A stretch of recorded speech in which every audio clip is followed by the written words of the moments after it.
Sa bayan ng Buenavista sa Agusan del Norte, unang nag-ikot ngayon ang administration candidate na si Mar Rojas. Pero wala ang katandem niyang si Congressman Leni Robredo. Nagpaunlak ng mga selfie at nakipagkamay sa mga nag-abang at naghintay. Pinuntahan din ni Rojas sa mga mangingisda. Sunod na pinuntahan ni Rojas ang lungsod ng Butuan.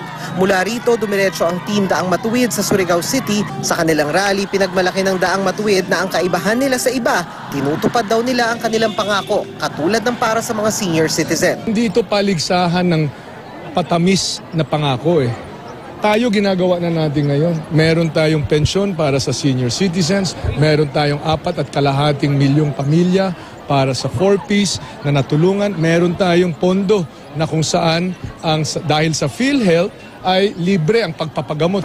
Binigyang pagpapahalaga rin ni Rojas ang papel ng mga kababaihan. Nakikita ko maraming mga kababaihan dito. Ang kababaihan, yan ang pundasyon ng ating mga pamilya.